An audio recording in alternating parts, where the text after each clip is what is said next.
This lesson is going to talk about how there's patterns of light or patterns of behavior in our world that we need to replace. And this is about the transformation from a type of spiritual slavery to a spiritual change. This is Kabbalah Concepts.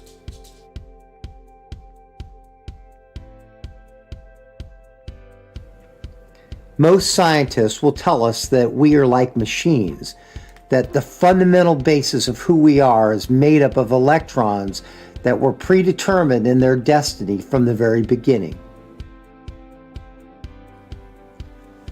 Most Kabbalists would probably agree with this machine-like aspect when we're talking about walking in a world before we awaken to our spiritual destiny or our spiritual consciousness.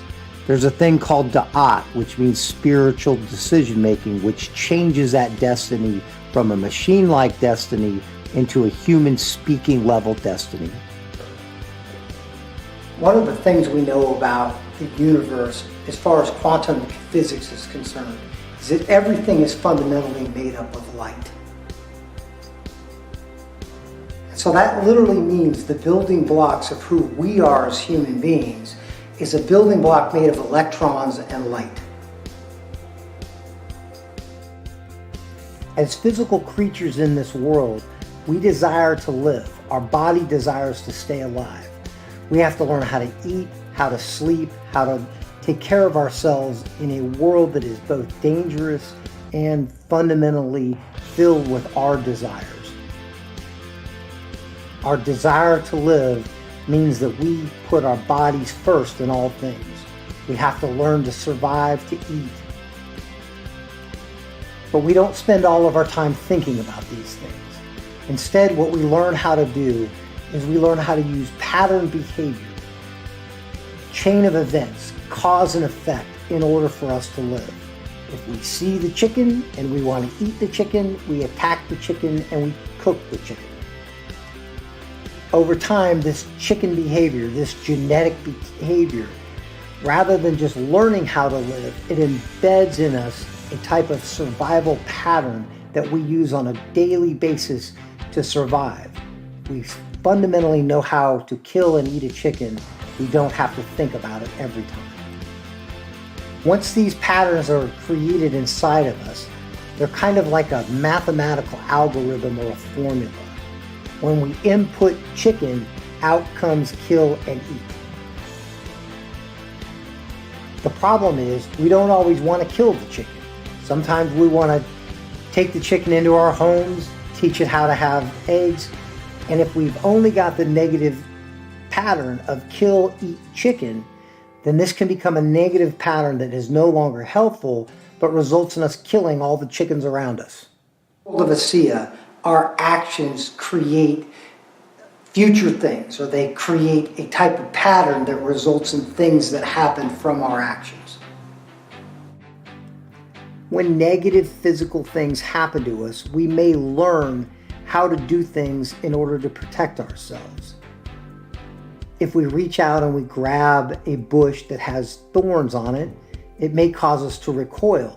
So every time we see a bush, even if it's something that we need, we may always, this can result in physical triggers. Whenever we see a bush with thorns on it, we back away. We may run away. But sometimes that may not be the right answer. In my family, there is a level of alcoholism that has been passed down through the generations. My great-grandfather was a bootlegger in California. And one of the things that he used to do is he had come from a very abusive family. And he learned how to anesthetize that abuse and that hurt that was inside of him by drinking. This was passed on to his son, my grandfather. And my grandfather used to be able to drink at least a fifth of whiskey, Old Crow whiskey, every night. He could operate and function while drinking this amount of alcohol, but in the long term, this was not an optimal way to live.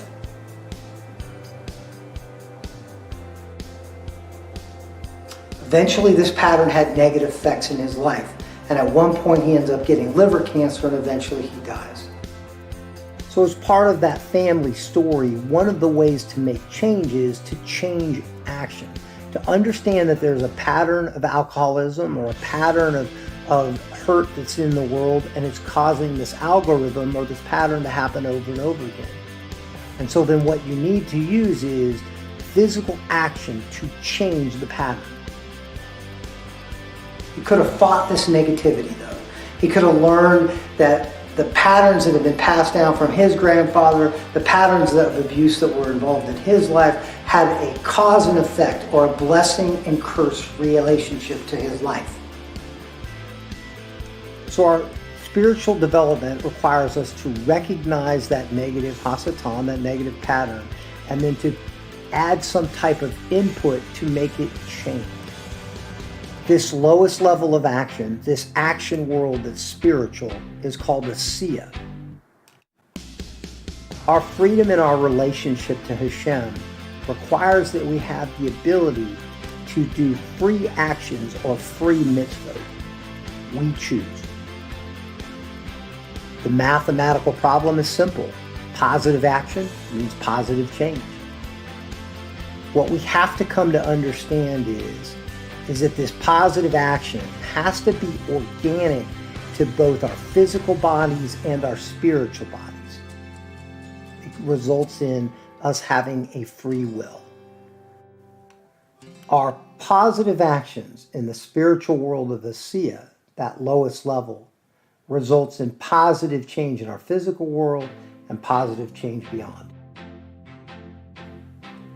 The fundamental positive action is to feed or help the people of this world. In summary, you have to feed the sheep, you have to love your neighbor as yourself, and you have to love thy God with all your soul, heart, and might. Thank you for listening to this first video. There's a series that will follow.